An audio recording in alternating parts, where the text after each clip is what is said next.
Just my paper. Yes.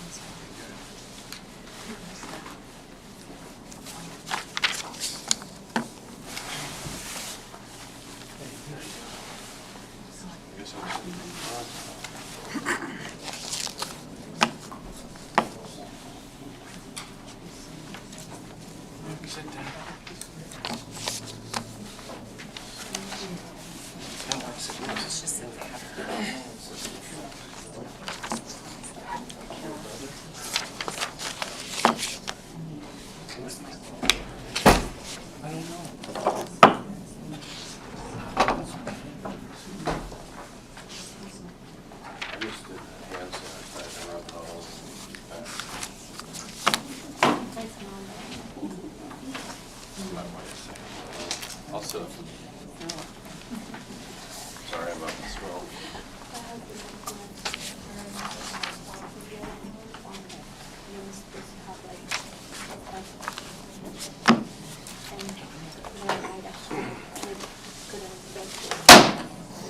I would like to call the regular Planning Commission meeting of December 13th to order at 6 p.m. Clerk, please take the roll. Commissioner Burney. Present. Commissioner Stafford.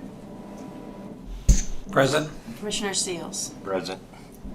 And Commissioner Bushnell and Sage L are absent and excused.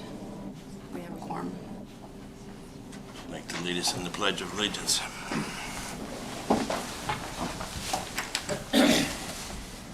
I pledge allegiance to the flag of the United States of America, to the republic for which it stands, one nation, under God, indivisible, with liberty and justice for all. I'd like to ask everybody, please turn their phones on silent, please.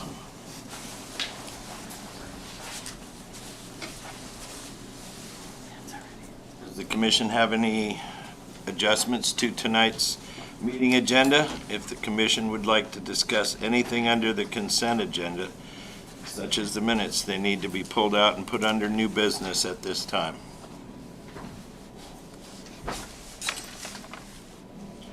Hearing no changes to the agenda will stand as presented.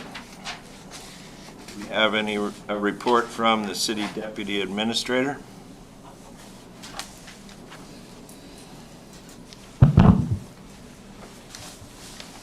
Thank you.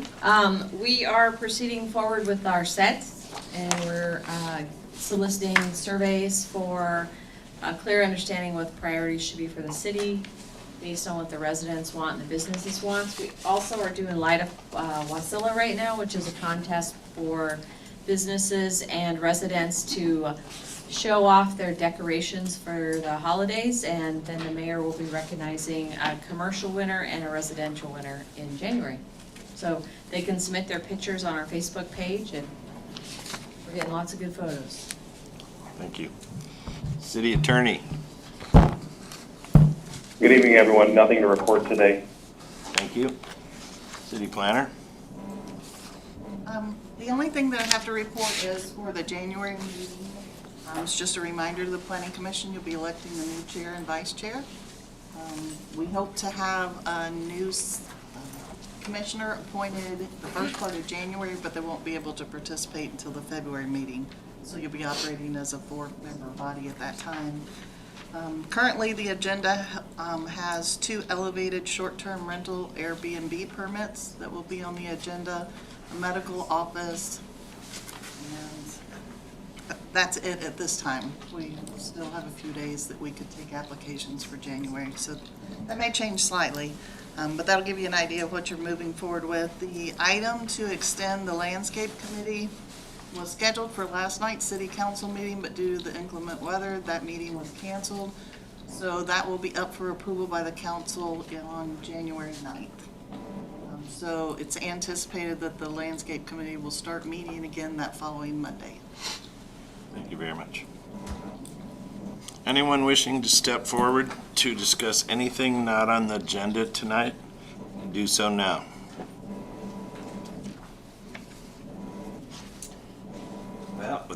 present. The next item of business is the consent agenda. I need a motion to approve the consent agenda. So moved. Do I have a second? Commissioner Bernie.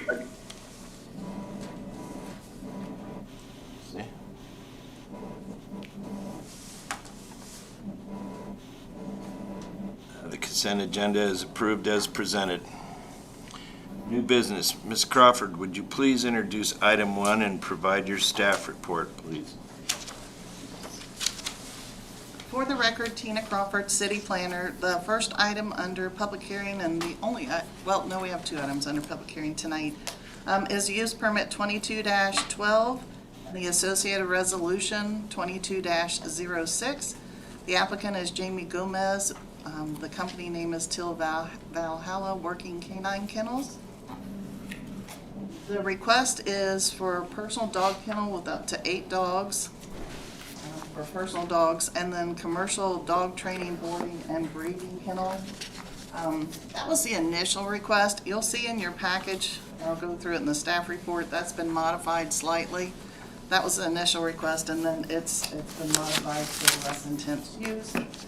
The lot area is approximately 5 acres. It's located at 2410 West James T. Circle.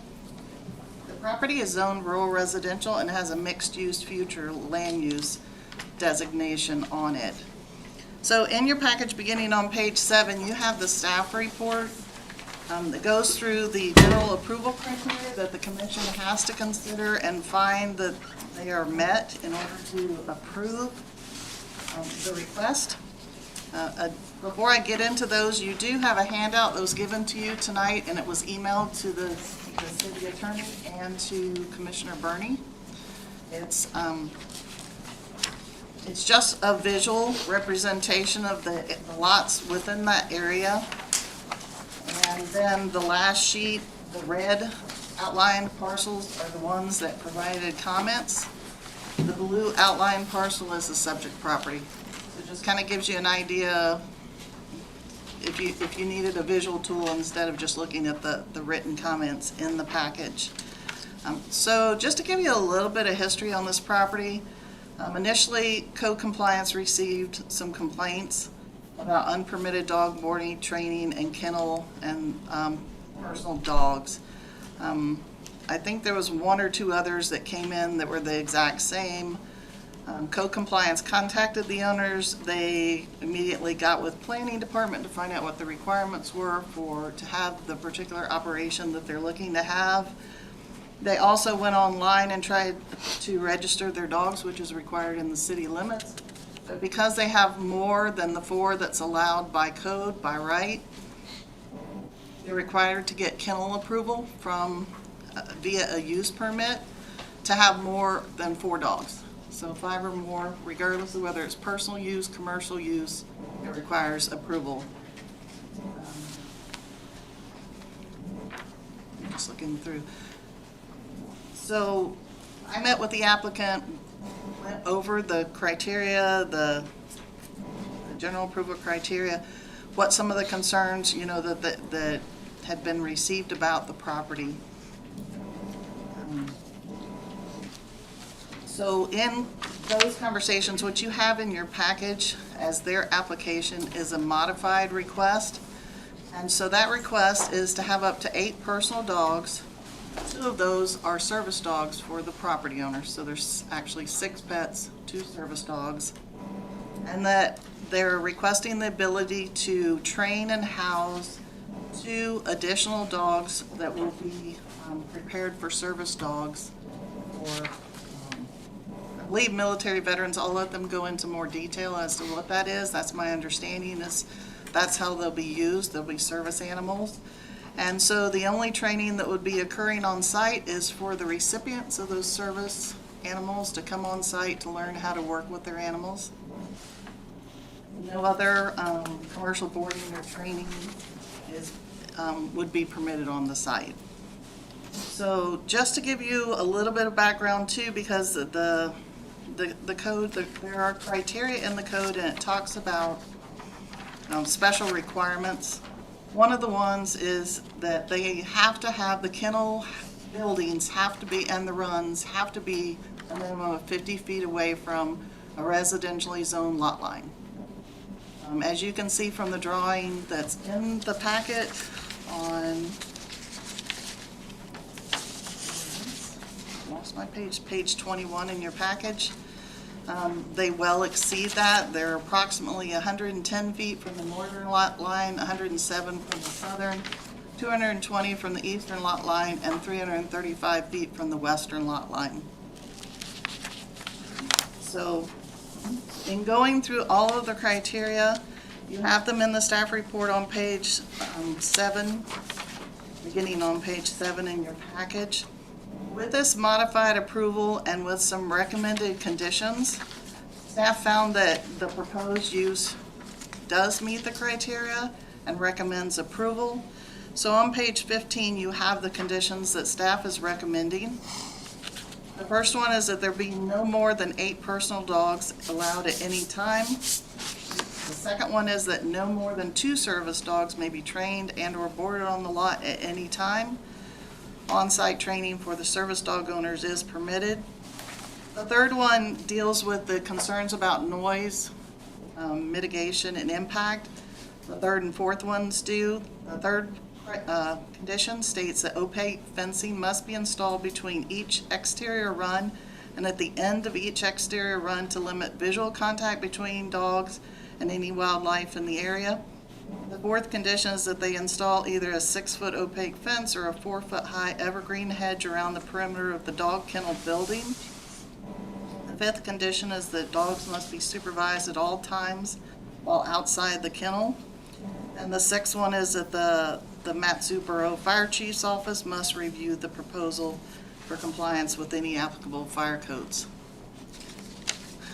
So when you look at our definition in the code, there's only basically 2 sections of the code that deal with kennels. You have a definition, that's where it says that if you have more than 4 dogs, you're defined as a kennel, regardless of whether it's for commercial or personal use. You have that specific approval criteria that's referenced in the criteria that only says you have to be 50 feet away. And then you have the ability as the Planning Commission to add conditions to any application that comes forward. So I just wanted the commission to know that you do have, if you believe that the conditions are necessary to mitigate any potential noise from that, you are authorized in the city code to do that. You can either approve, deny, or approve with conditions the request that's in front of you tonight. And then the last thing that I wanted to add, just as a note, is part of my review for this is looking at the code, looking at the requirements that are in the code, the general approval criteria. Because of the way that our code is written, it does not give any size of the lot to the number of dog ratio. That's not in the specific approval criteria. The only specific approval criteria is that setback. They clearly meet that. But clearly that's not the only thing you need to look at. There is the potential for noise, and how can you mitigate that to allow them to be compatible. I just wanted to give you some information on why I recommended approval for up to the 8 personal dogs and the 2 service dogs. Is again, our definition is applied equally to a 20,000 square foot lot or a 40-acre lot. This is a 5-acre lot. It's not on a small lot that's right next to its neighbors. You can see in the aerial photograph in your package on page 19 what this area looks like. So it's staff's opinion with this modified request that's in front of you tonight that gets rid of the boarding and training of a commercial use, only allows the 2 service dogs plus their personal dogs. That should be compatible and comply with the criteria that's in your code. Obviously, it was elevated to the Planning Commission because of the number of concerns that we had submitted by the public. This gives them an opportunity to hear from the applicant, ask any questions, and it's the typical policy and practice that's outlined in the code for elevation. So that's why you have it in front of you tonight.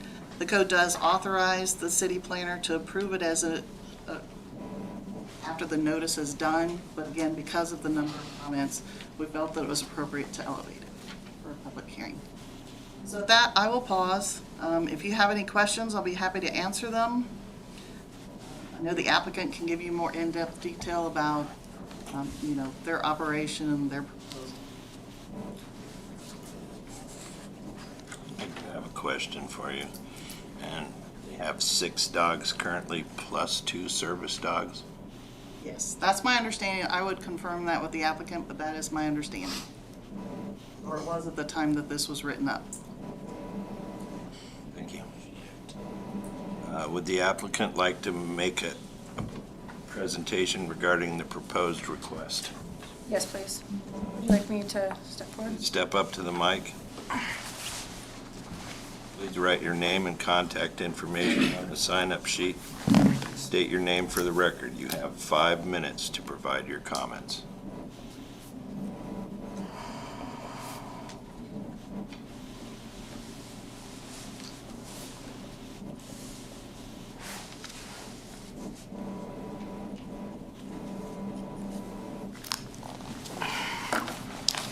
Jaymie Gomez.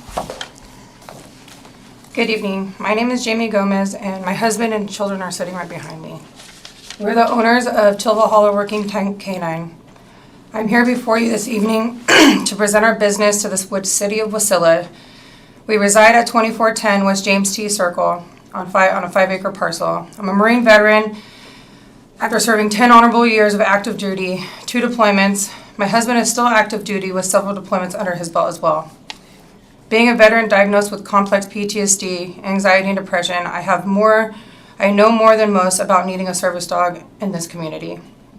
Struggling with suicidal ideations for years, my service dog Mila has been imperative to my success outside of the military. We started this company in hopes to give back and help other veterans by breeding service dog prospects and providing training and service task training for the life of the dog. We have lost countless brothers and sisters to suicide because resources such as ours were not available to them. We are here to save lives and give hope for a better future. When we first looked at this property, our realtor at the time did not tell us we were in city limits. He said we were going to have no issues with our personal dogs or running our business. And we should have obviously done our own homework, and we know that now. He failed to provide covenants until we closed on the house.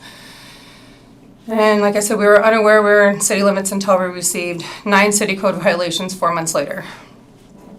We immediately got with Tina and we tried to fix all of them right away to be within compliance. We chose this property because of the privacy and space it provides between us and our residents, or our other residents. There are only 2 properties that surround us that have residents on the property, and they are located at the west and northwest of our residence and detached shop. The remaining 4 parcels are currently vacant with no homes on the properties. After a review of all the responses in regards to our application, we would like our neighbors to know we hear and understand their concerns and have implemented many controls and procedures in our company and our home to mitigate them. Many of the concerns have submitted in regards to the number of dogs. Like Tina said, we request that we can have our 8 personal dogs, 2 being service dogs. Right now, the city code does not specify that service dogs are exempt, even though they are considered medical devices. And then the 2 additional board and train dogs for service work. We do not want to be a 20-plus dog boarding facility. In regards to noise complaints, we have also made the decision to eliminate the unsupervised outdoor runs to mitigate unwarranted barking. We have read through all the responses, and the majority of them state that they hear our dogs nonstop all the time. We would like our neighbors to know our dogs are not allowed outside unsupervised and are kenneled inside our home or inside our shop. All dogs that have been known to bark, they wear bark collars to help with the barking. Other concerns submitted are the amount of traffic. I think everybody was concerned about the amount of traffic on the road and the crime rate that would increase. The amount of traffic for our business would be no more than if I were to have food delivered 3 times a day. or if I were to be coming and going from my own personal residence to go do my business outside of my home. So it's going to be the same amount of traffic regardless. We are not here to cause issues with our neighbors and are willing to accommodate certain aspects of our plan. We're here to make a difference in our community by providing service dogs to veterans. We ask that the board considers a minimum of our proposal to allow our 8 personal canines, 2 of them being service dogs, and additional 2 service dog trainings on the facility at a time. We also ask that we be allowed to host 1 training class a week and select private lessons so that our current clients can keep up with their training and be successful long term. Thank you for your time.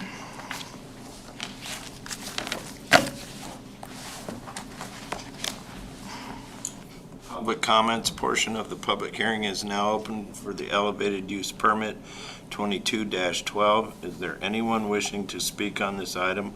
You have 5 minutes to provide your comments. Would you like me to?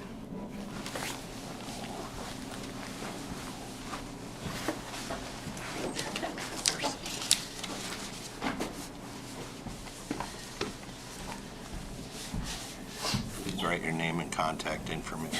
Yes, sir. The sign-up sheet and state your name for the record. You have 5 minutes.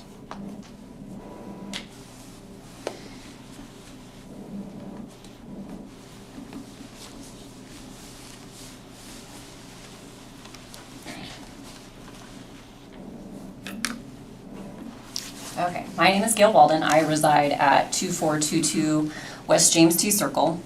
Coming into the meeting, was not aware of the conditions that were in place, so I just reviewed that information, so that's kind of interesting. I'm just going to go through a little bit of what I wrote in my comments to begin with. I do not support what was originally proposed as far as dog training, boarding, and breeding kennel at that address, the 2410.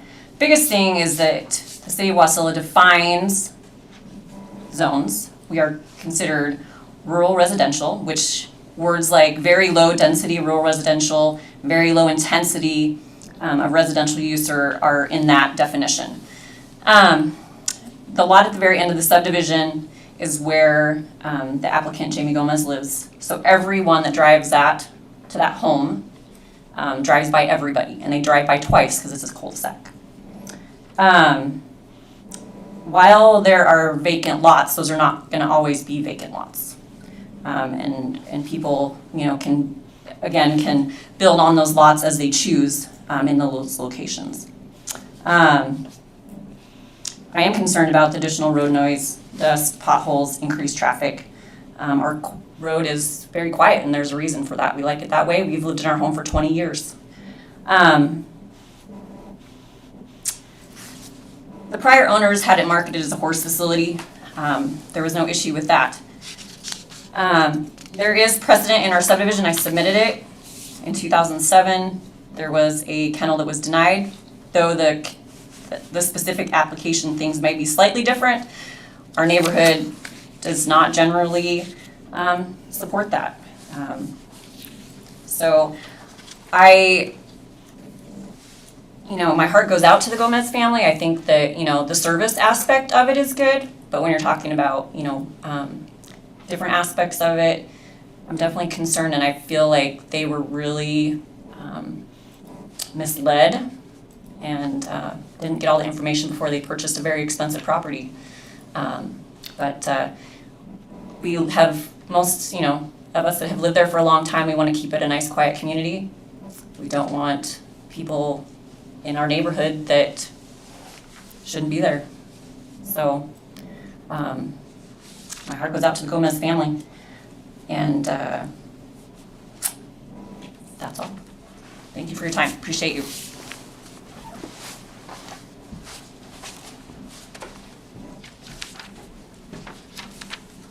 Anyone else like to make comments? Pardon me?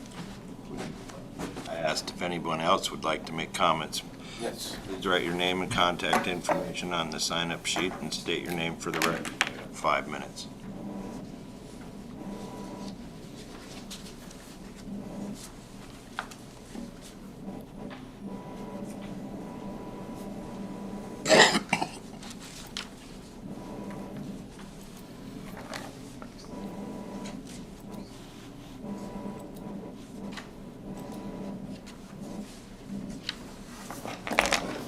My name is James Mack.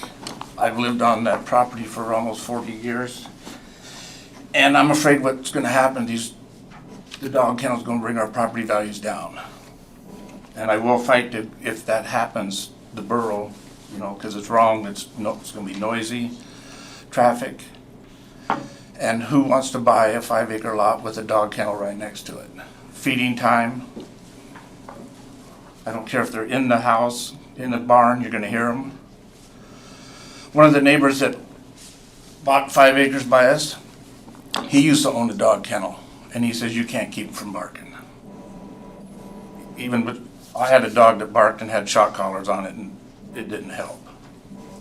So I really against the kennel, traffic-wise, property value-wise. We work hard for what we got, and I don't want it to depreciate, and that's what's gonna happen, I think. Would you buy a house next to a dog kennel? So, that's all I got to say. Thank you. Is there anyone else that would like to make a comment at this time?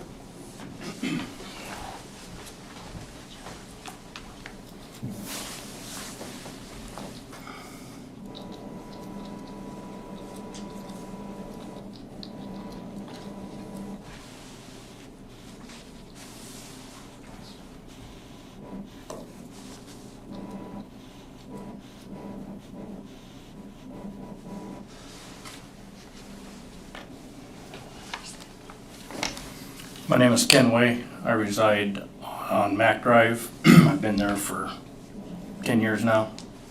And one of the main reasons I bought that place was the covenants that was in place with no sled dog teams and no more than 2 dogs per family, no more than 2 horses. That was in our covenants. I'm sorry that they didn't get those covenants prior to buying it. That's not my fault. I don't want to have a dog kennel in my backyard. Thanks. Thank you.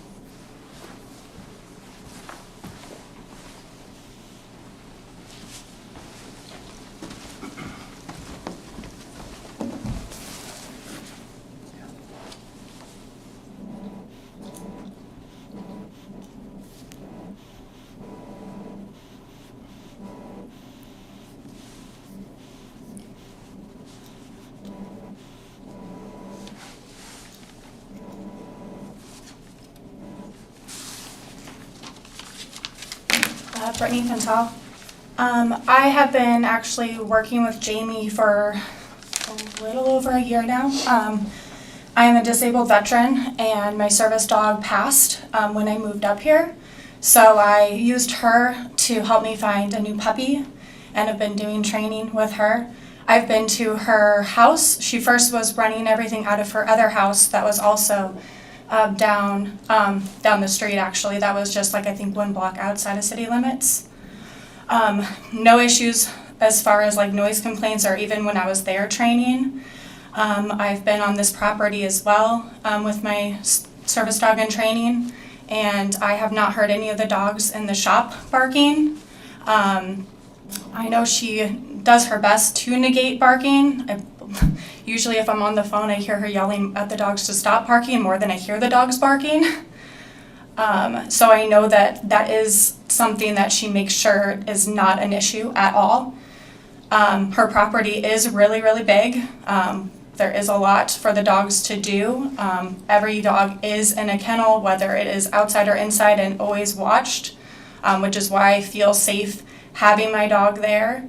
If I am out and I need it to be boarded and do a board and train.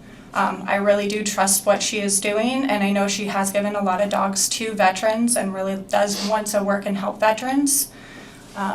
So it's very disheartening to hear all of her neighbors rally against her when she's not technically running a kennel or what would be really considered a kennel, when it is her personal dogs and just 2 dogs that she's actually training for veterans with PTSD. Thank you.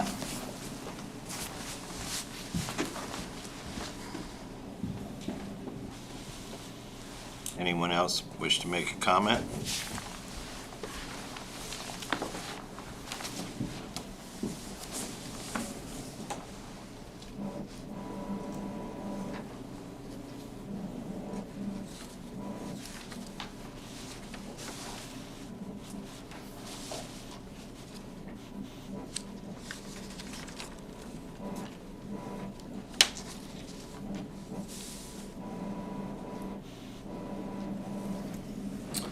Good evening, my name's Mark Bingley. Lived in this neighborhood since 1997. I oppose this application. I'd ask the council to review the submitted written comments from the neighbors that were affected. My family and I have 4 properties in close proximity to include next door to the south of the applicant. Unfortunately, that's the side that the newly constructed kennels are facing directly to the neighbor residential properties. So we oppose the application for a kennel that the 8 personal pets is excessive and well above the city's 4-dog or pet limit. Traffic, it's a dead-end street, plus I live off on South Mac Road, so all of the people visiting to and from will drive past my properties. My heart goes out to them. I'm a veteran as well. If they would have just done some looking into this sort of thing, it would have been a lot easier instead of trying to mitigate it at the end. It's too late to start doing a major commercial operation. And I don't even know, is there a count on how many dog stalls are in the facility that's been constructed on the south side of the property? You guys have the diagram of the building, or if anybody wants to. We haven't constructed anything yet. No? You can please hold your comments. So is there a question, will there be a question opportunity back and forth or anything like that between the applicant and concerned citizens? Or a period for questions?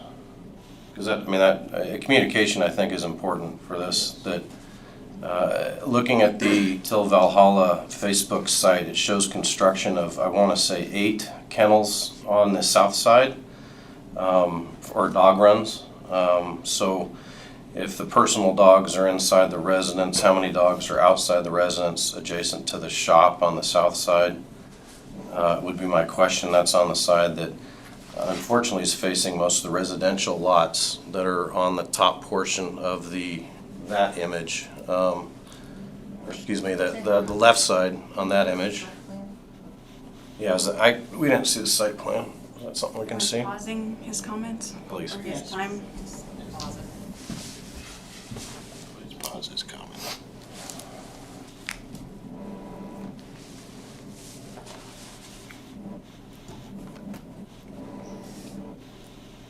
And Mr. Chair, while she's pulling that up, just to answer his question, the public hearing process for these type of items does not allow for a Q&A.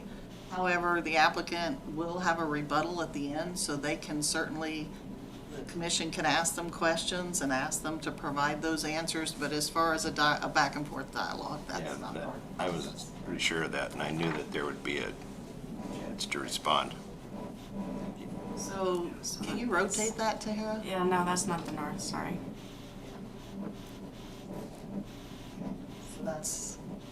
So what you have on the screen there is the site plan. The north is the top of the page, south is the bottom of the page. It's also in the package on page 21. You can all look at it there. So you can see it has an arrow pointing to the proposed indoor-outdoor dog kennels. And these are existing structures that are already on the property. It was just an enclosure of the carport to create the kennels as what was planned.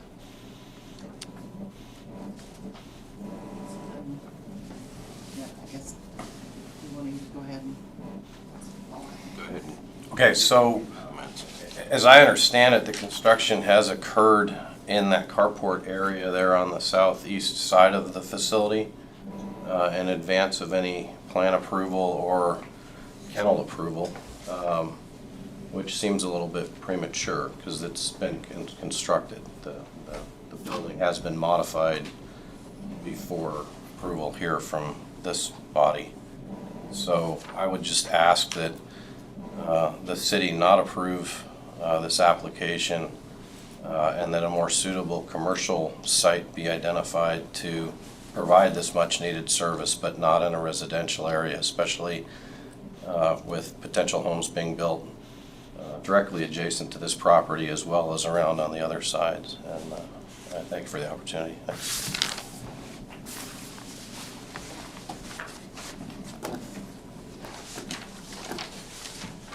Anyone else that would like to?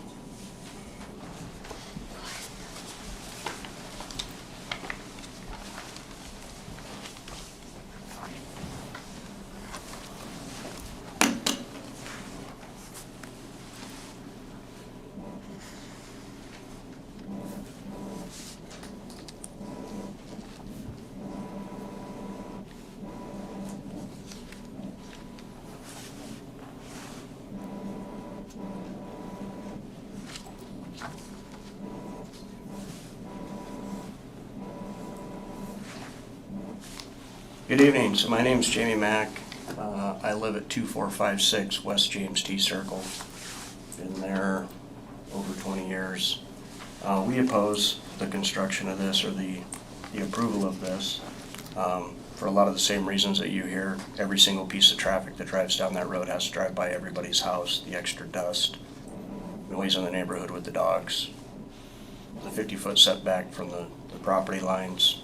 I understand you have to have something for a code. Noise travels way farther than that. Dogs can be heard barking way farther than 50 feet away.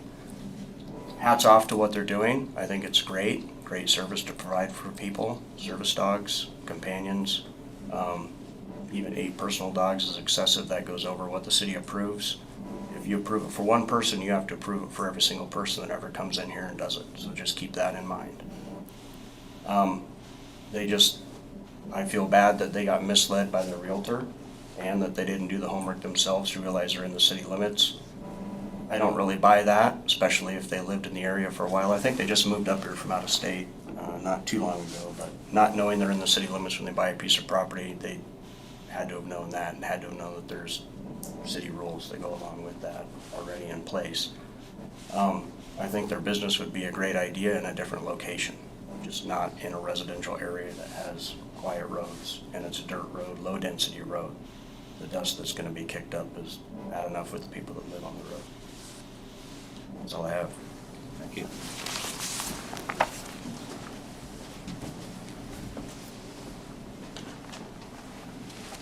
Is there anyone else that would like to provide comments?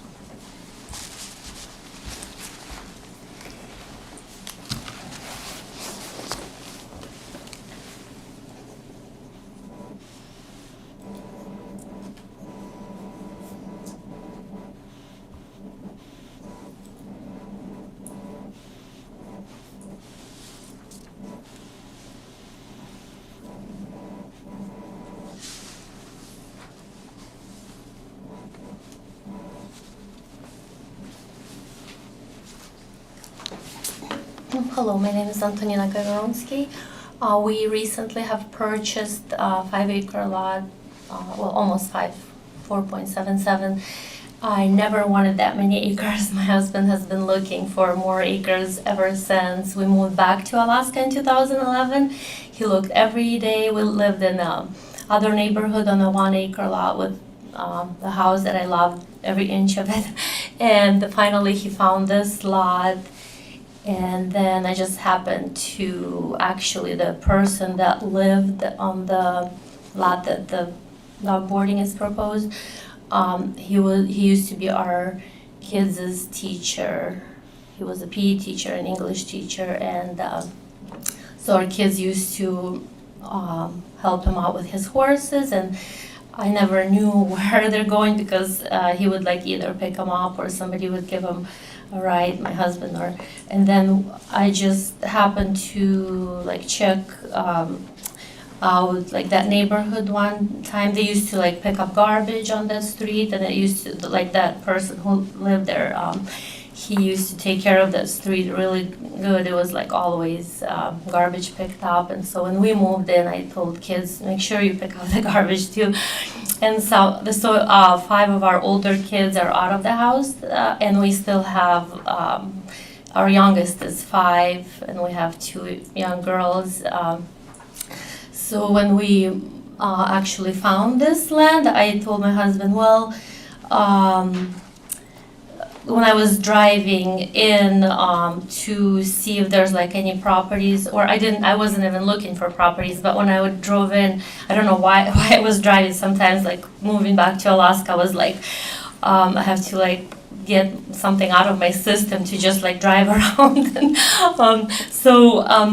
so I saw there was that property for sale and the house next to it, and I called the realtor and he said, first we have to sell this house and then we can sell the property. And then when my husband found it on Craigslist, he's like, oh, I found this property. I'm like, oh, every property you find, it's like either something was wrong with it. But we went to look at it and I'm like, oh, that's the property that I left the number with the realtor, and she never called me back, but the guy was selling it by owner. So I'm like, oh, it's a cul-de-sac, so it could be a good thing because we have young kids. And so he finally like got me to like that property. So we bought it, and now if the business that is proposed happens, I wouldn't feel safe for like kids going on bikes down that street because of the traffic and all the dust also. Like even right now, if it doesn't rain for a long time, all the dust just like goes towards our house. And so just my concern is the driving fast on whoever is going to be driving by, and then the dust. And I'm scared of dogs myself. We have our personal dog. Our boys wanted it, and I'm like, Toby, you don't touch me, you know that, you know the rules. I give him food, I give him water, I make sure boys feed him, but he does not touch me. Or my cousin's dog bit me on my boot one time in Delta Junction in 1995, and ever since I was just running out of the house because it was really windy, and the dog like chased me down the field. And so personally, we have a dog, but I never touch dogs. So thank you. Thank you. Are there any other public comments?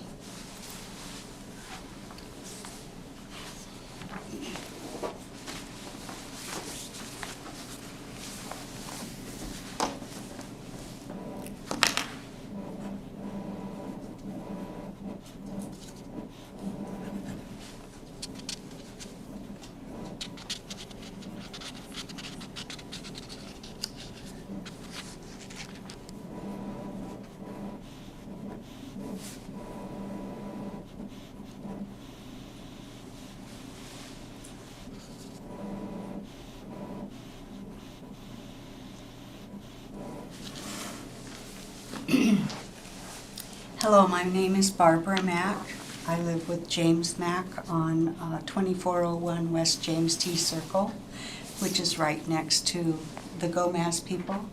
And I agree that it's a good idea for veterans, and it's a good thing that they're doing, but it's just in the wrong location. They should have checked into that better, and they should move it to another location that would be more suitable for dog training and kenneling.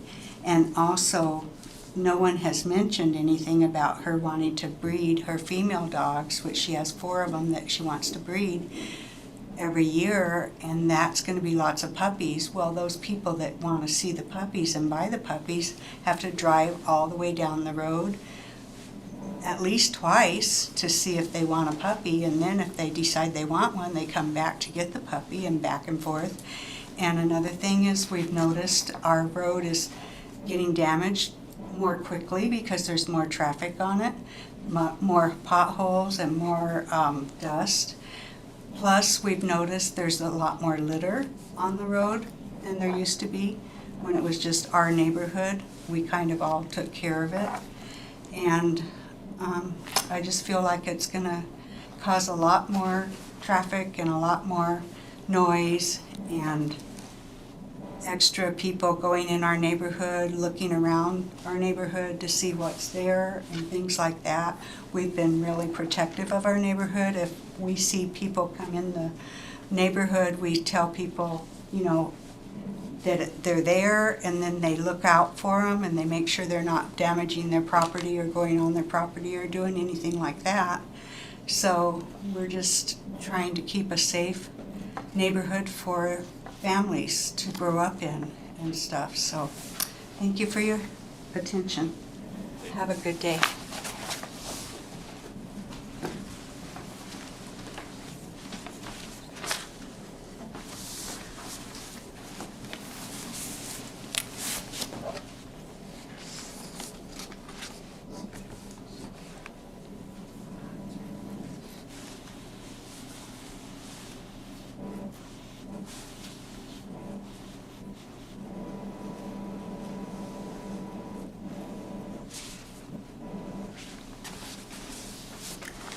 Hi, my name is Christina Way, and I live with my husband Ken Way at 1801 South Mac Drive.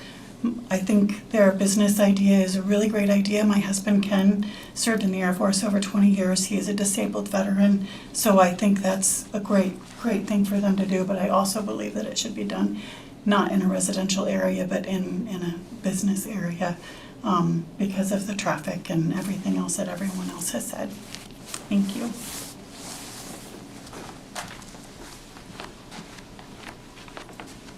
Anybody else that would like to make a public comment?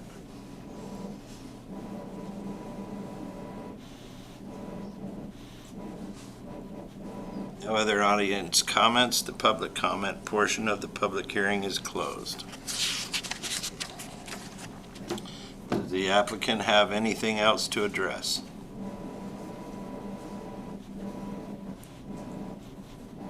Yes.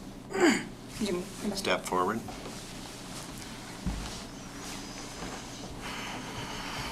Good evening again. To address some of the concerns from our neighborhood, yes, we, in our proposal is we breed service dog prospects so that we can donate them to veterans as well as the training. Just because I have a certain amount of females does not mean that those females are going to be bred every single year. The last litter that we had was actually in 2001. So we didn't even have a litter this year. We're probably not going to have one next year.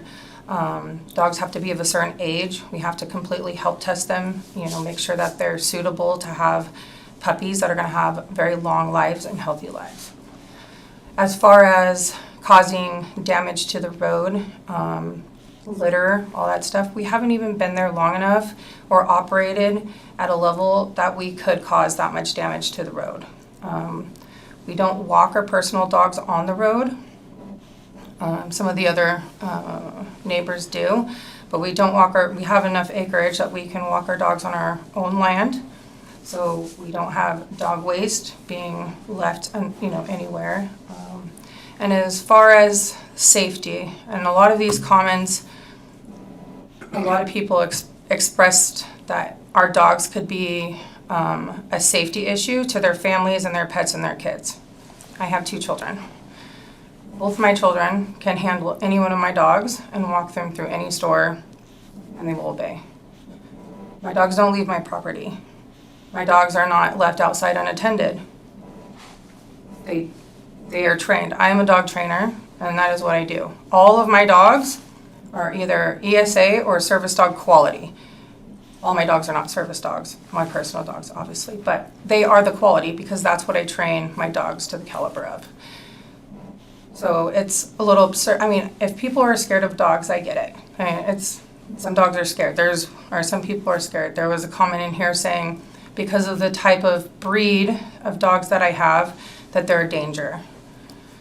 But if I were to walk into here with my service dog, which I wanted to bring her, but I did not, out of consideration for people that may have been allergic to her. They would have said, they could say, oh, she's dangerous and I'm terrified of her, but she's working. She's a medical device that's trying to save my life when I need it. I hear and I understand all of my neighbors' concerns. When you drive by a sled dog kennel and all that barking, I get it. People don't want to live next to that. And that's not what we are. We're considerate. I wish our neighbors would have come to us and expressed their concerns and asked us I know that they were sent this notification with not a lot of detail until they came to this hearing, or the planning committee. And last thing is, we have made the very hard decision. I heard a commentary is like, well, don't they have 10 personal dogs? We had 9, and we have been making the really rough decision to rehome dogs that don't fit our program, that we know we can't breed, that won't have the right temperament to create service dogs. So instead of being selfish and holding on to them, we have been sending them out to homes where they can be successful to lower our personal numbers. And we're still continuing to do so that we can at least be within city code without trying to get a personal kennel license, in fear that we won't even get approved for a kennel license for our personal dogs. We have invested our entire life savings into this. We have been working so hard to do this, and I would not have knowingly purchased a property. It was almost $1 million, and invested my whole life into this if I knew that I was going to have an entire neighborhood rally behind me or rally against me to try to push us out. We've spoken to numerous of the homeowners when we first arrived. One of our neighbors we spoke to before we even signed our paperwork and was like, we're excited and we have our own dogs and we want to do this business. Not once said anything. Not once. So if their concerns were so high, they should have said something in the beginning to save us this heartache. All right, that's all I have. You guys have any questions for me?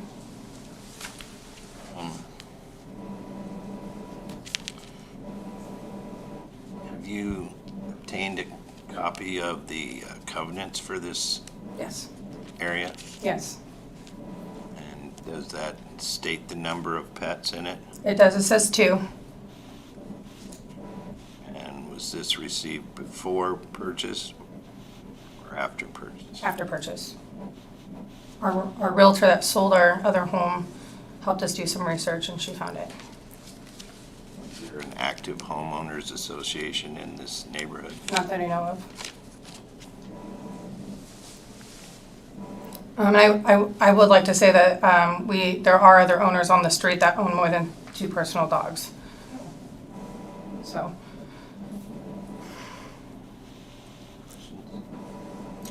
Time now. Mr. Bernie, you have any questions? I'll wait until we.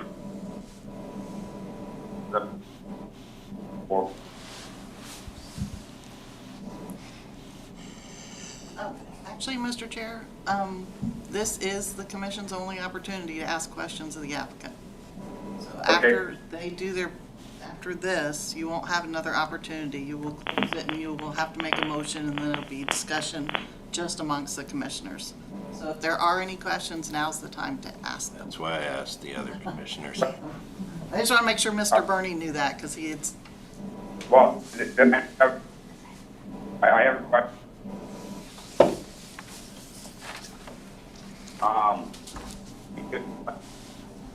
Property makes to return. Mr. Bernie, you're breaking up very badly.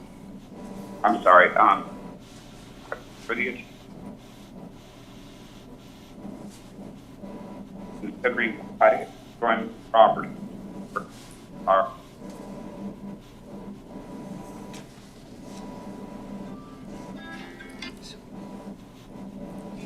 Since he's having difficulty, you can text his question to me and then I could read them and out, but we're not able to hear the question.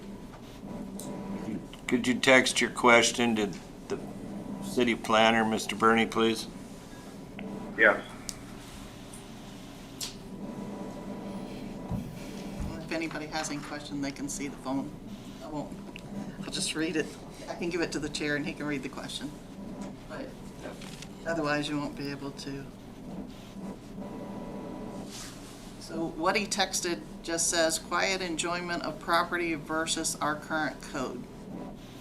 I'm not sure where he was going with that, but. all it says.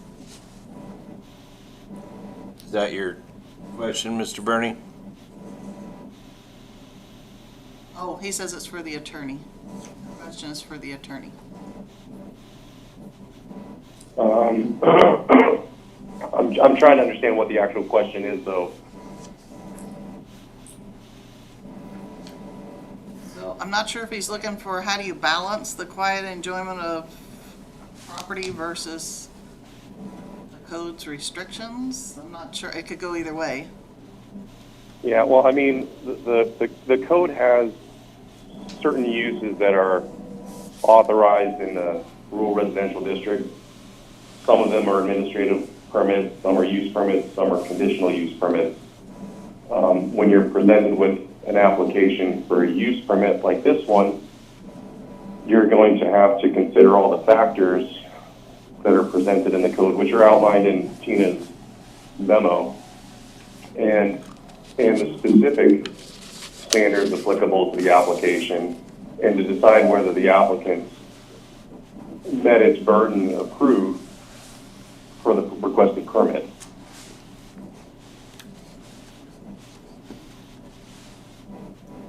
Mr. Bernie also followed up and said it's about the neighborhood rights.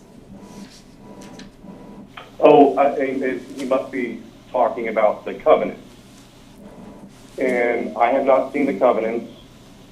I don't know that the municipality is party to those covenants. I don't think that it has any enforcement rights under those covenants. Those would be private rights.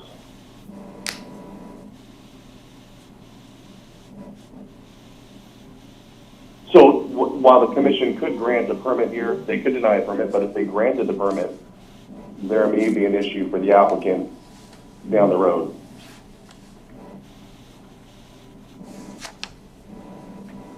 Could you give us any specifics of what those down the road things could be? Well, I mean, I don't know if someone could bring an action to enforce the covenants.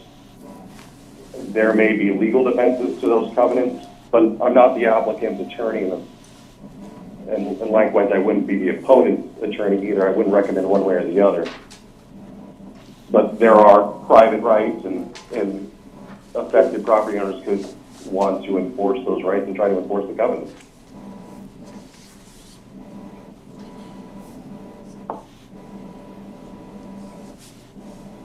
Then they'd have to make sure that those covenants were enforced on all of them equally as well, I assume. Yeah, one would think. I don't, if they don't have, it would be on every individual property owner within that subdivision or that's subject to the covenants to bring whatever enforcement right if there's not an association in place.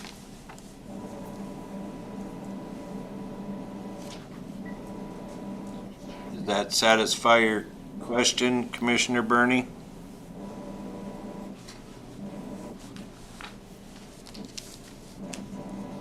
So he also texted through, he says, I don't think this is a good precedent to set. I feel extremely bad for the owners. And then he said, yes, I think in response to your question. They came through at the same time, but. Now, Mr. Chair, if you don't object, just wanted to point out that decisions by the city attorney, I'd love for you to jump in, but it's my understanding that their decisions are not precedent setting.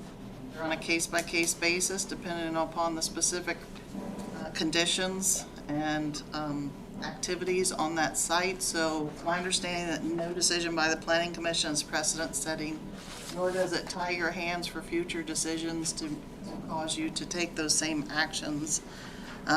Just also to reinforce what the city attorney said about covenants and restrictions, the city does not enforce those. If I'm aware of them as a city planner, for example, what I run into the most often is a lot comes up for sale, covenants say single family only, the zoning's rural residential, meets the requirements and setbacks for a duplex. I tell them I can issue you a duplex permit and you can build it.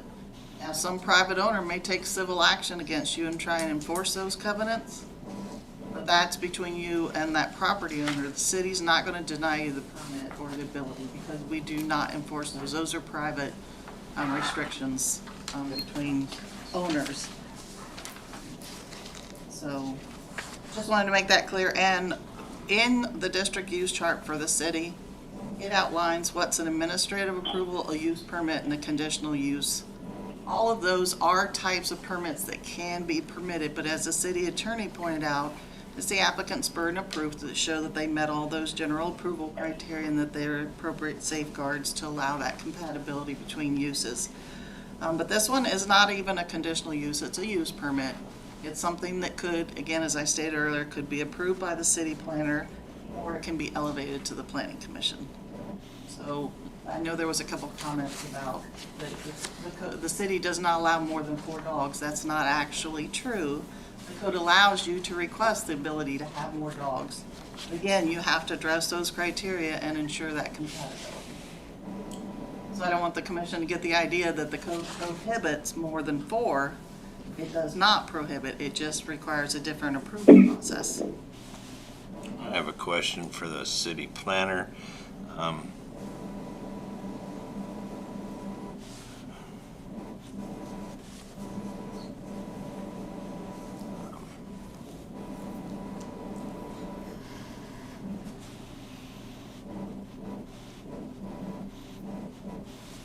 Has any of the residents that supplied comments, did they give you a copy of the covenants of the neighborhood? I would have to look in the packet and see if they were included. Didn't see any. Tara, do you remember if they gave us a copy? There's no copy. Okay, so we did not receive a copy of the covenants. That is not part of our permit research. Commissioners have any other comments or questions at this time?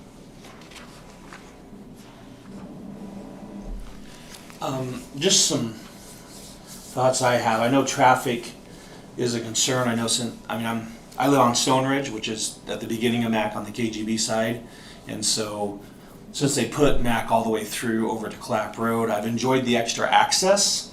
I really have. It cut my drive time down to the nieces and nephews' house down in half. But it did increase traffic on the road, and there is no shoulders. Be nice if the city would eventually, widen Mac a little bit, give us some shoulders. I know the city has a plan to, they're hoping like by 2025 to pave all city roads, which I guess would include James T since it's inside the city limits. Living nearby, we've walked and driven down James T every now and then, a couple times a year, and extra traffic on a gravel road like that would definitely have an impact. And then I don't live close enough to hear any of the extra noise. It does sound like these dogs would be better kept than my neighbors who let their dogs run wild and defecate in my lawn constantly. So it does sound like that would be better addressed by the fact that they are in kennels.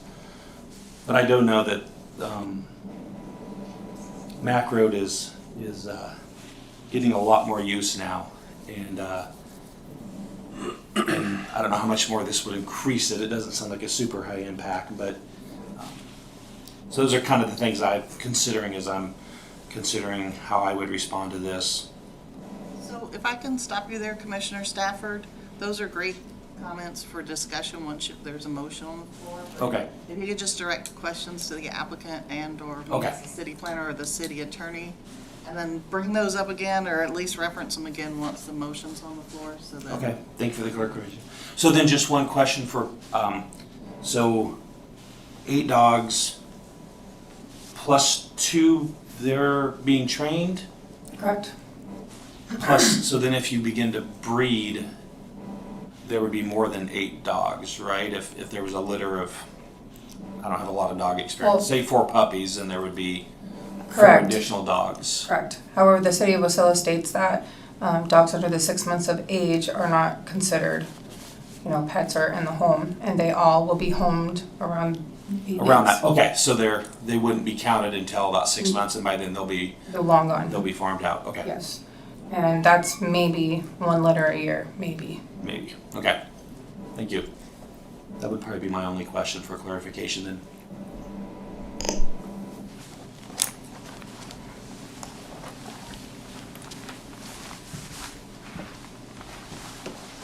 Mr. Bernie? He just asked, the service is not great, is it appropriate to answer via text? So I told him yes. See if he responds. Guess we can give him just a minute. Now I need a motion to either approve or deny elevated use permit 2212, resolution serial number 2206. Commissioner Stafford, so moved. So move to approve. Oh, sorry, my bad. So moved to approve. Do I have a second?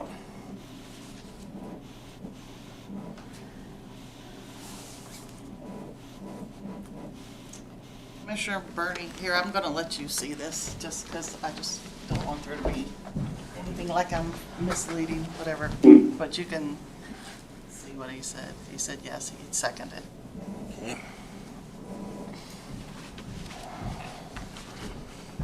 Is there any discussion by the commission?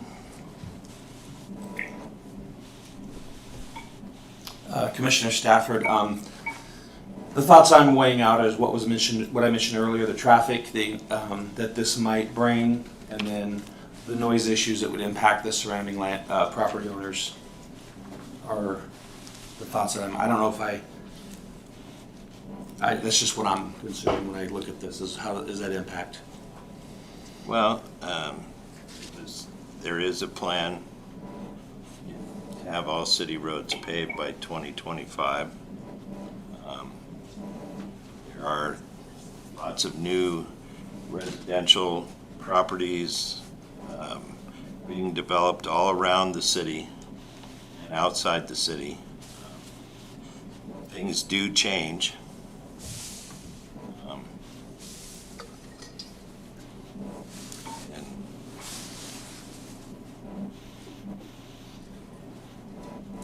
That's all I have. Does Mr. Bernie have anything else? Commissioner Bernie? Nothing that's come through yet. Give it just a And minute. you got,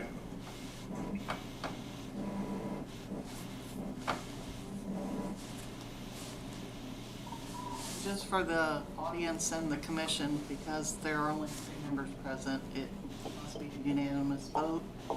If there is not a unanimous vote to approve it as presented in the packet, then you will need to take an alternative motion to deny it, and then come up with findings of fact, and I can help you with that if that's the way the commission goes.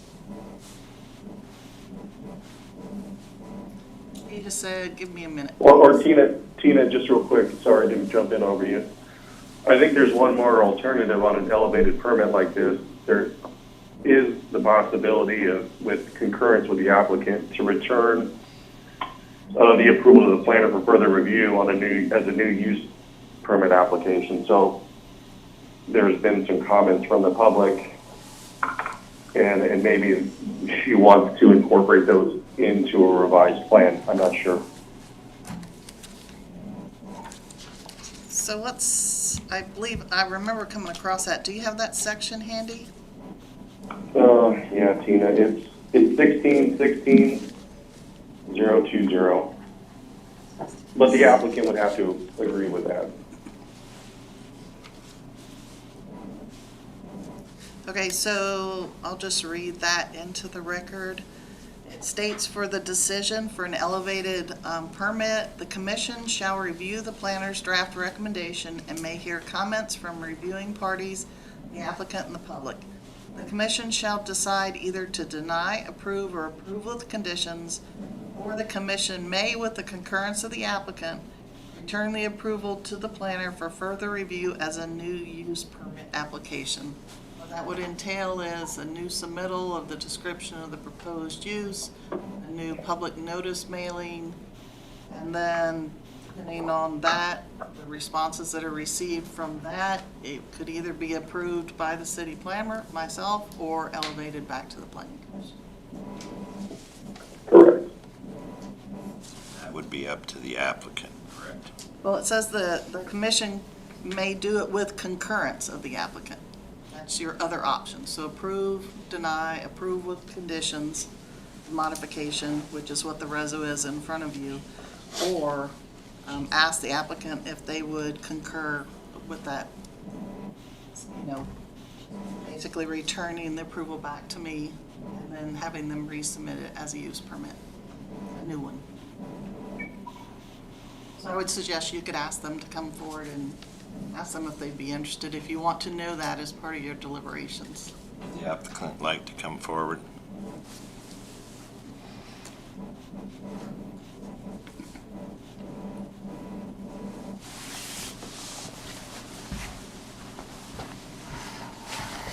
Did you understand what was being discussed just now? Yes. Would you like to bring this back to the city planner? If it's denied? That's your question, correct? If it's denied, to bring it back to the city planner with alterations? Yeah. Yes. Possibly, depends. So,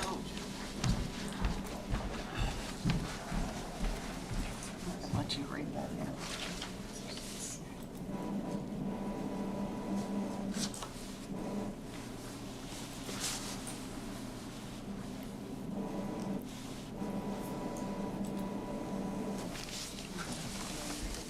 Yeah, I'll read it.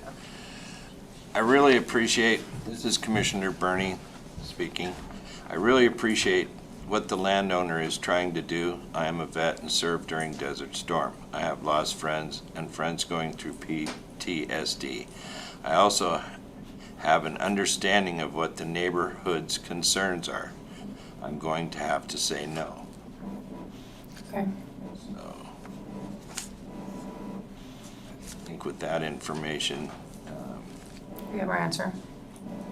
well, you can actually come back with a different use permit through the planner. So there would be two, if that gives you the no vote, then it would be denied. The applicant could either appeal the denial, or they could request the commission to return it back to the city planner for further review as a new use permit. Those are your options. Okay. I think the last option would probably be your best bet. Yeah, I'm gonna need to discuss with my husband Yeah. before we decide. So,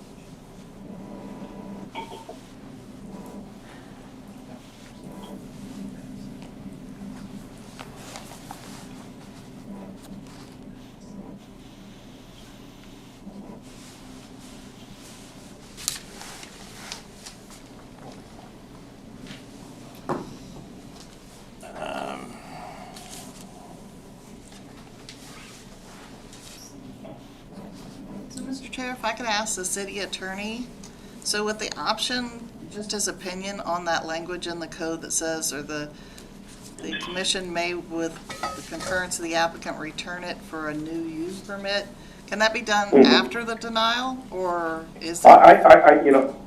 I think that you can do it without denying it. The way that I read this language, the commission will either deny the application, they'll approve it with conditions, or if the applicant agrees, the commission can refer this back to the planner for a new use permit application. So once the denial is made, that option goes away, they would just have to appeal it to Superior Court. Yes, If they don't do the concurrence. I believe that you would, I'd have to look at the appeal procedure. I didn't think that it went straight to the Supreme Court. It does, it goes I thought it straight. went to a hearing officer. It does not, it goes straight to the Superior Court for appeal. All right, I didn't look at that before the meeting today. I have a question. Can I just ask a question? sure.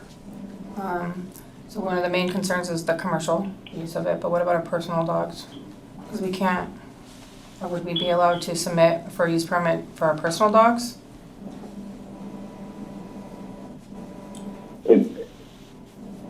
Well, that would be part of that submittal for review as a new use. You could revise your submittal at that point to just request to have more than the 4 dogs. They're over 6 months of age. without the commercial component of it. That would be part of that resubmittal. You can do that. Okay.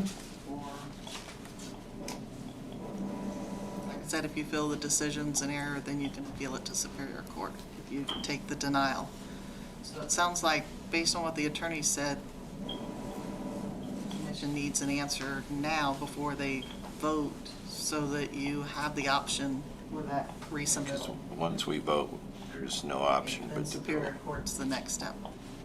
So, I mean, regardless, we're gonna need to submit a use permit for our personal dogs, because it's considered a kennel at that point. So we would have to go with that option. I as chair suggest that that would be your best bet for this evening.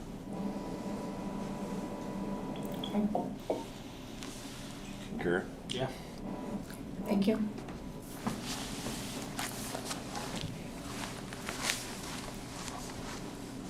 So we have no vote. I was going to say, if we could ask the city attorney what kind of action the commission needs to take.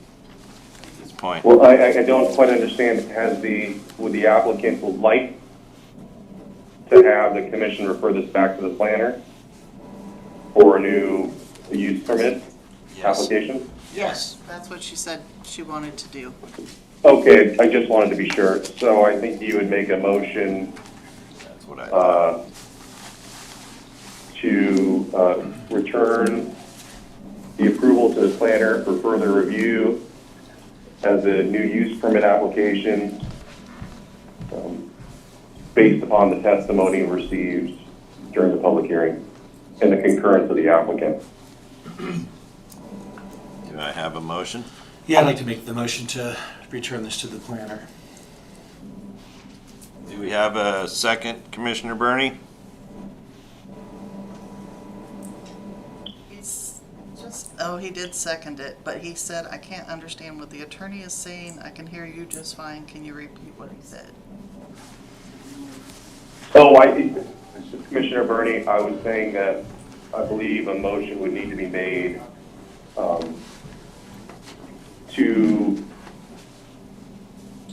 return the matter to the planner for further review as a new use permit application with the concurrence of the applicant, based upon the findings and the testimony received at trial.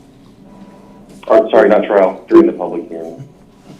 So he just texted again that he can't understand, so I don't know if it's the Wi-Fi connection, so I'll just read in and hopefully Commissioner Burney can. So the applicant has indicated that they would like to take advantage of the option for the commission to return the approval of the use permit back to the planner for further review as a new use permit application. There's been a motion made by Commissioner Stafford. My mind is cluttered. And the chair is looking for a second. So if you could just confirm that you heard me, the applicant has concurred with this action. May I ask a question?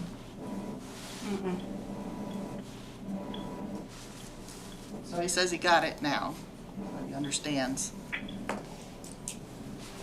And he already So- gave a second. Yeah, Commissioner Burney, are you still offering your second to that motion? He said yes.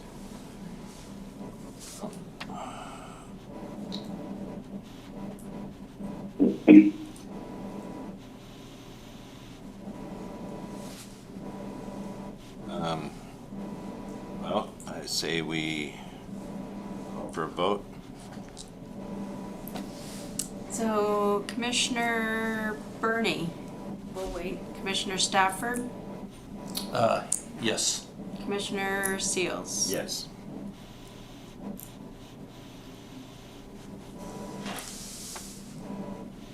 He texted yes.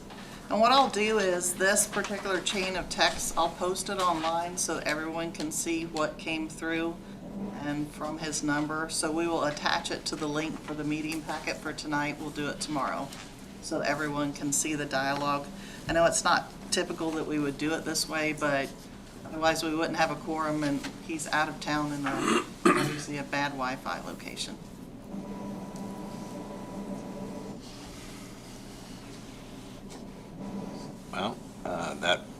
of the hearing is now over. Thank you, Al, for your comments, and thank you, applicant, for your application. Mr. Schwal, would you please introduce item number 2, please?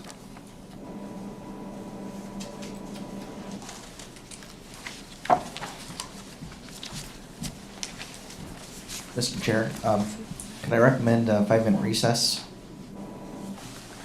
Sure.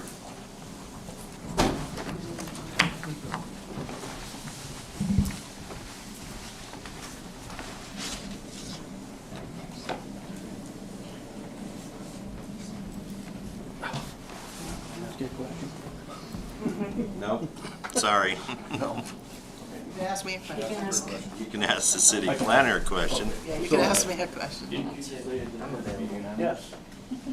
Okay, so they didn't decide. What they did was they sent it back to me, and there'll be a new application submitted. You'll get a new notice with the description of exactly what they're asking for, the amended request, and you'll get a comment period like you just did this last.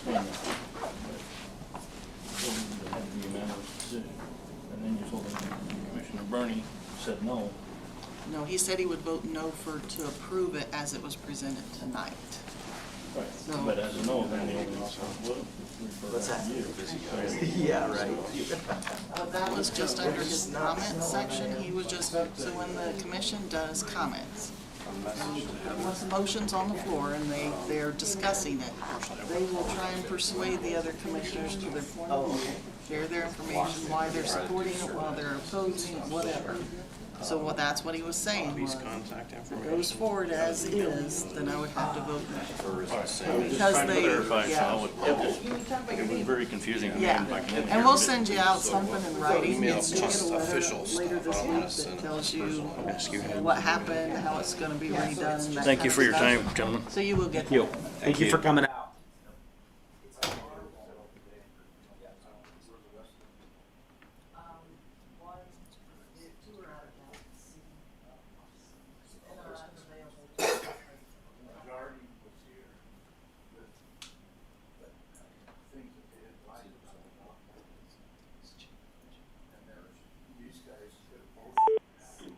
Michael Schwartz. Has left. Tim? Has left. No, what I said was has to the vote, has to receive the majority of the commission, which is 3. So whether there's 3 people present, 4 people present, or 5, 3 people have to vote yes for any application or to be approved. So you have to Michael Schwartz. your comments. They heard Has joined. what they offered to the applicant was that a vote. Tim? Has joined.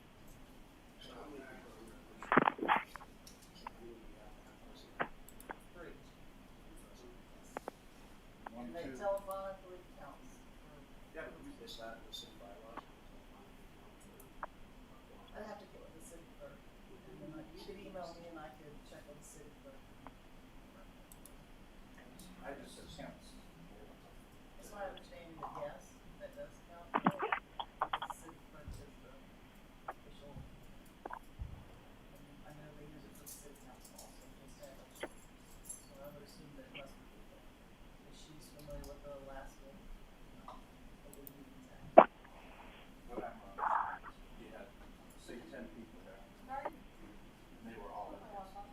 But the decision's not based on the residents, it's based on whether it meets the criteria.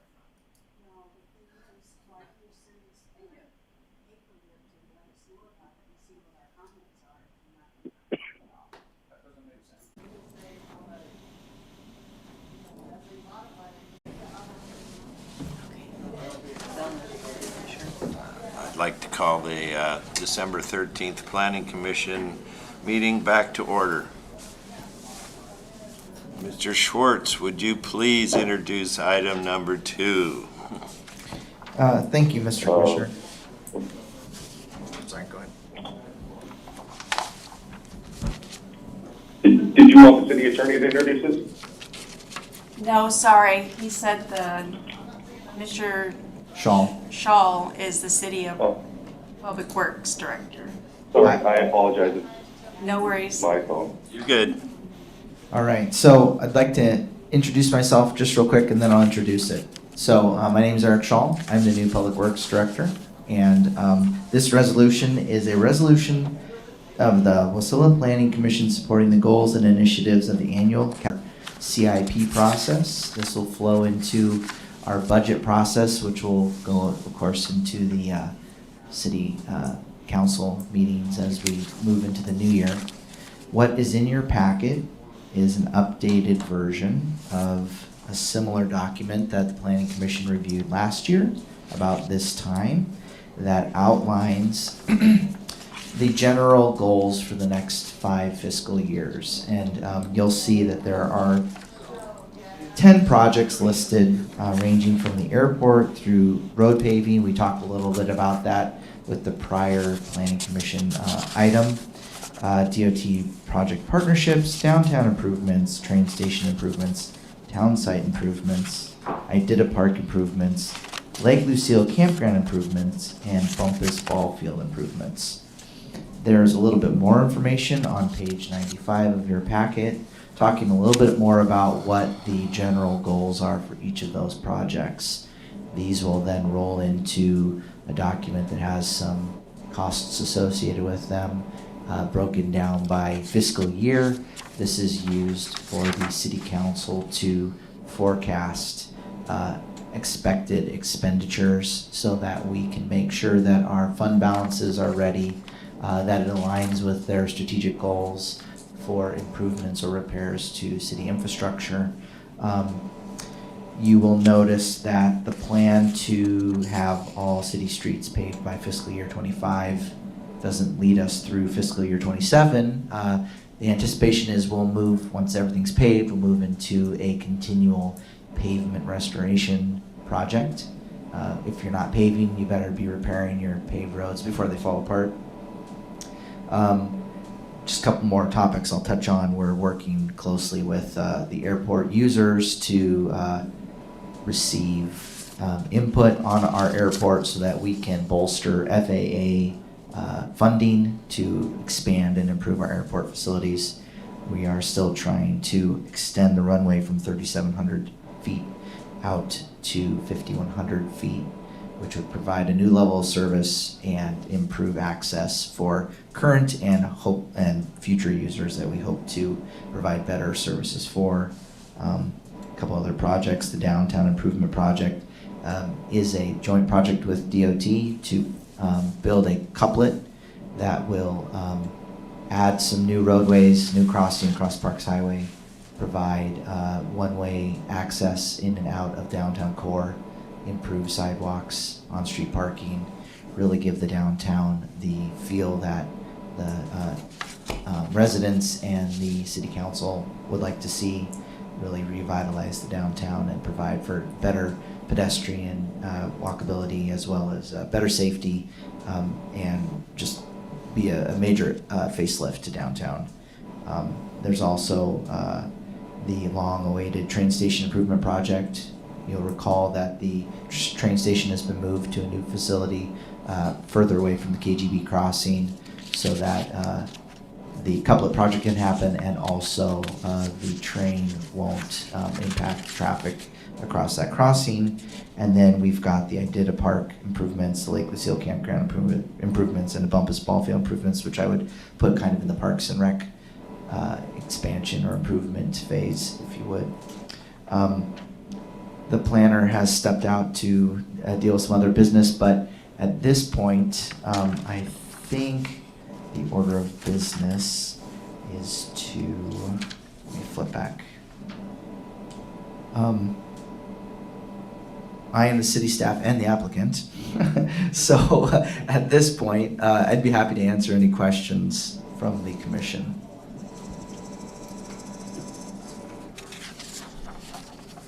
I'm Commissioner Seals.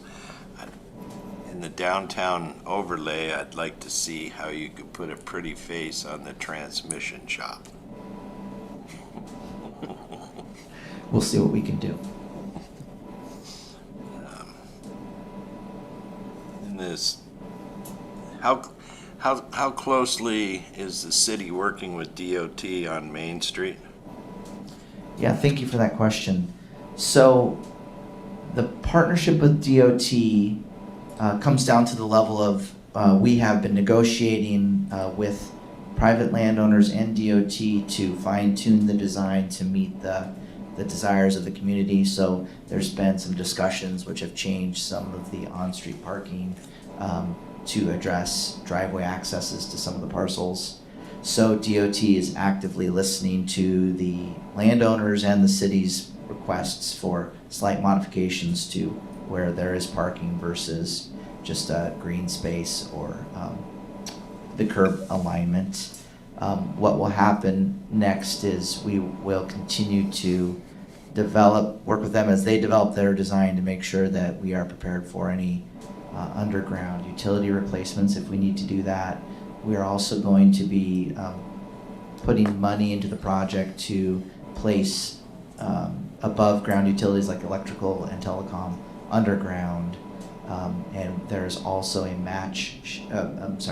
a sharing portion in the costs where the city of Wasilla will bring a certain percentage of match into the project to help complete the project. And so DOT is at about 85% design right now, which is close, but there's still a lot of work to be done. So they're still forecasting it to be ready to bid in about 2 years. Yeah, I've heard a lot of comments from business owners, especially on the western side of Main Street. And what is proposed, they're not highly in favor of at all. And being a city of commerce where we want to take care of our businesses, I really want to see some good work put into that section. I think it's from Bogart to the actual parks on the west side. I haven't had any negative comments from the east side, and the post office doesn't really care. Yeah, the storm drainage at Nelson, Bogart turns to Nelson, right? I believe that's correct. Yeah, so the drainage on the west side there has been an issue for a long time with the elevation of the road versus the elevation of the businesses. So I really want to see that addressed in an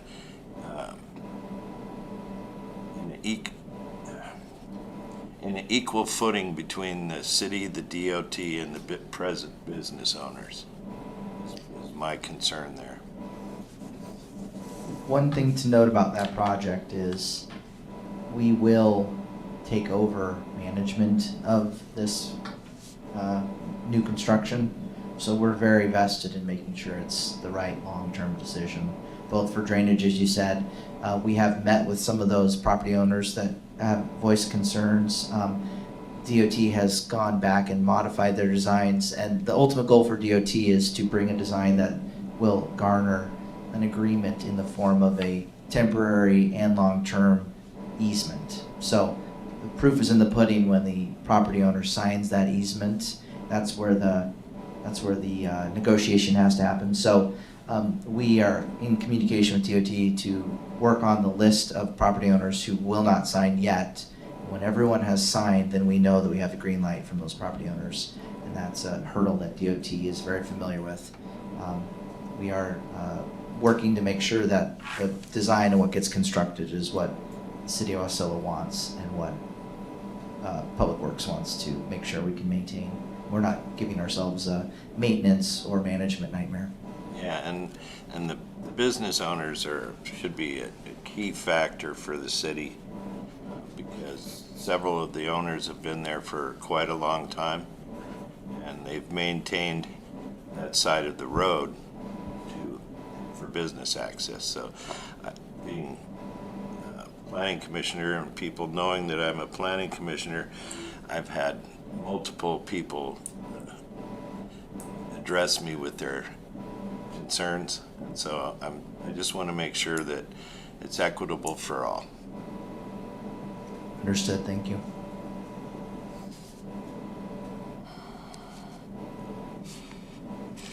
Okay, let's Let's see, public comment? Unfortunately, Mr. Burney is in a bad spot. Mr. Burney, can you hear us now? Yeah. Oh, hey, there we go.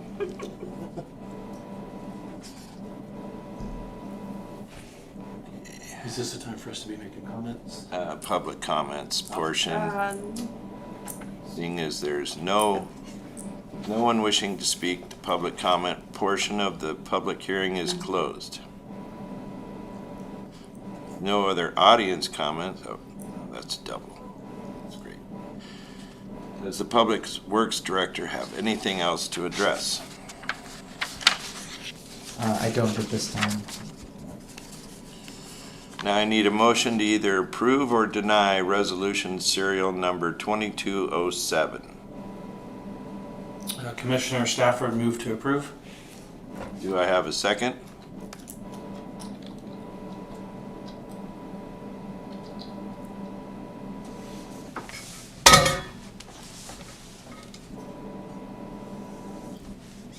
I second it.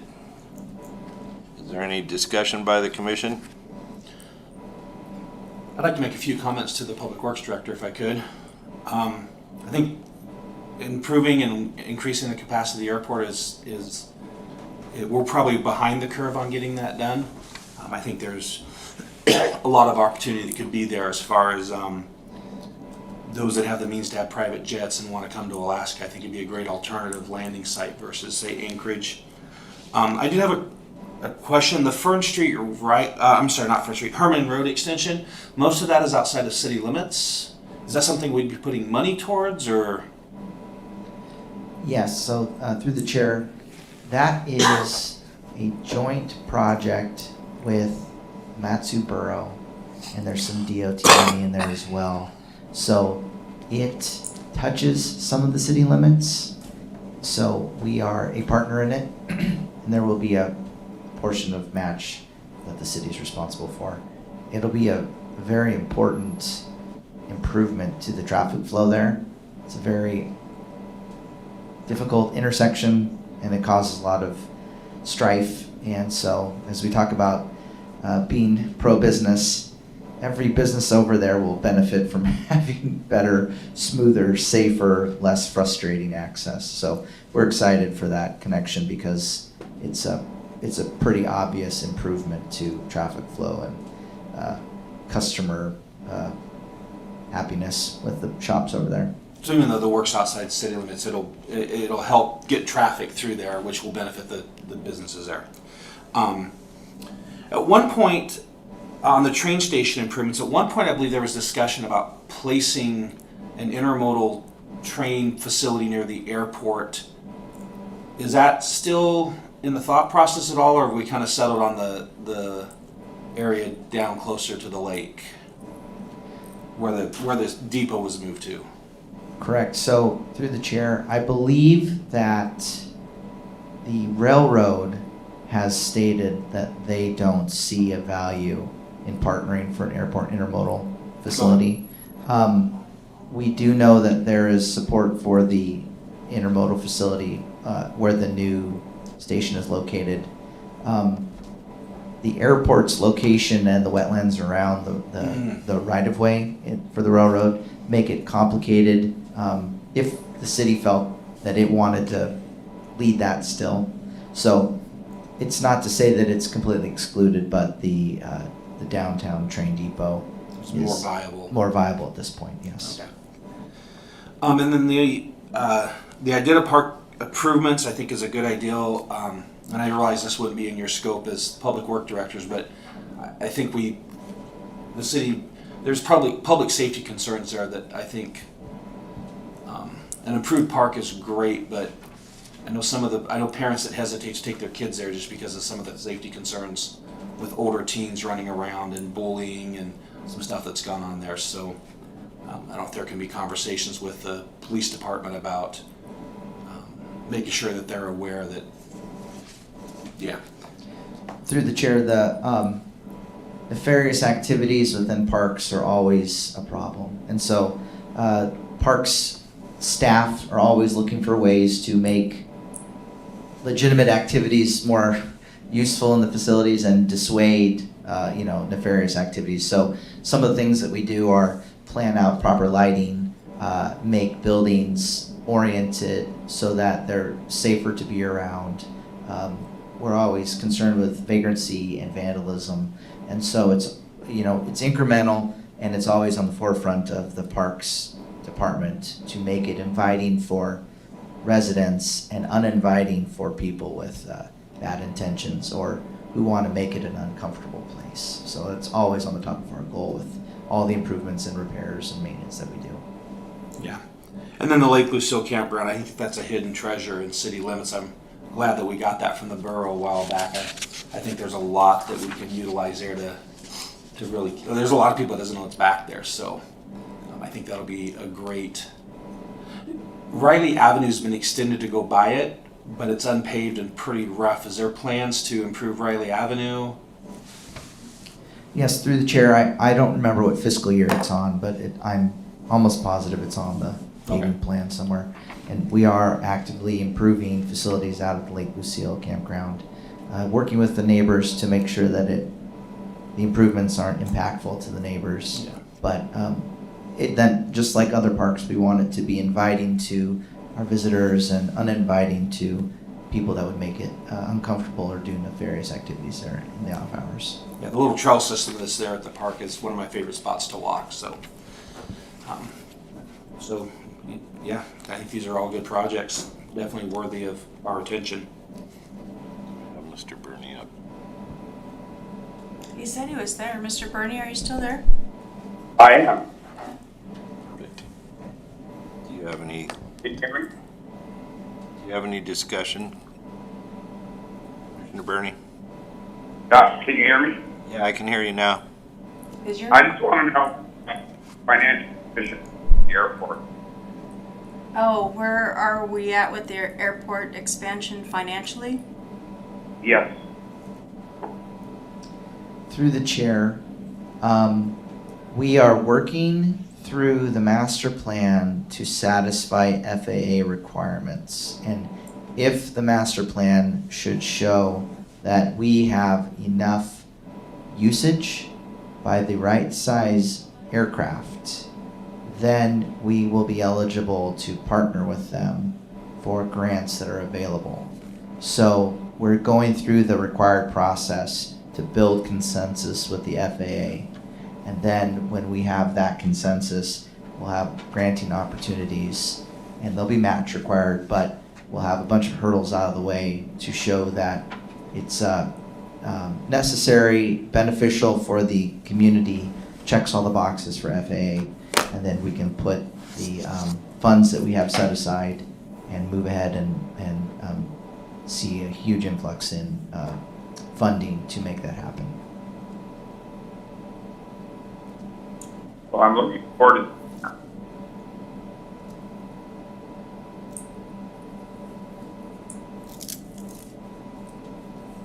With no more discussion,